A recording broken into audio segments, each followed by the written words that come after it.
Hi friends, welcome to Nischala's kitchen.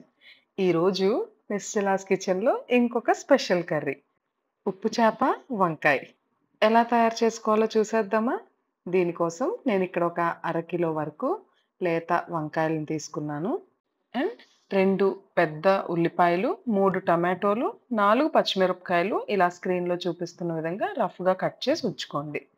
తర్వాత pan పెట్టుకుని నీట్గా క్లీన్ చేసుకున్న ఉప్పు చేప ముక్కల్ని ఎర్రగా వేపుకోండి.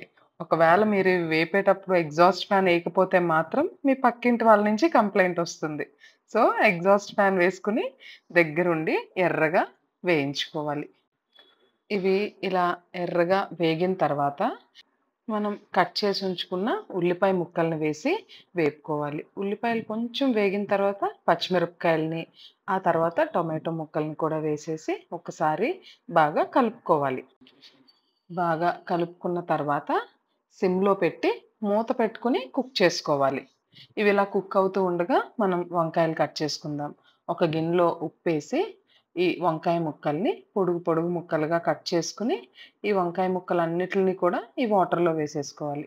వాటర్‌లో వేసుకున్న తర్వాత దాన్ని డైరెక్ట్‌గా మనం కర్రీలో వేసేసుకోవడమే.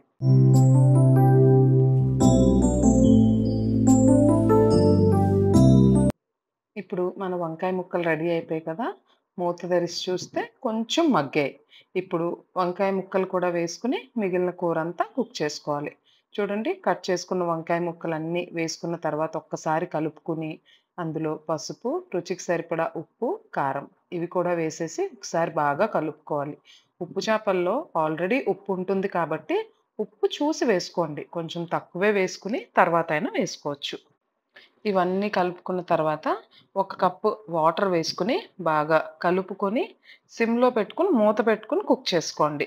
కొంచెం వాటర్ గాని తర్వాత పట్టినట్టయితే ఇంకొక అరకప్పు వరకు కూడా వాటర్ వేసుకోవచ్చు. నాకైతే ఈ వాటర్‌తోనే కూర కుక్ అయిపోయింది.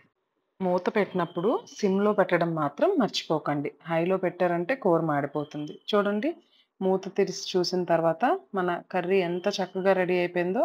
ఒక చిన్న స్పూనో, ఫోర్క్‌నో తీసుకొని చేప ముక్క ఉడికిందో లేదో కూడా ఒక్కసారి చెక్ చేసుకోండి. లాస్ట్‌లో కొత్తిమీర వేసి స్టవ్ ఆఫ్ చేసేసుకోవచ్చు. అంతే. మీరు కూడా ట్రై చేస్తారు కదూ!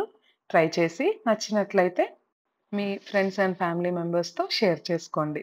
అండ్ ఎవరన్నా ఛానెల్‌ని సబ్స్క్రైబ్ చేయకుండా చూస్తున్నట్లయితే సబ్స్క్రైబ్ చేయండి. బాయ్.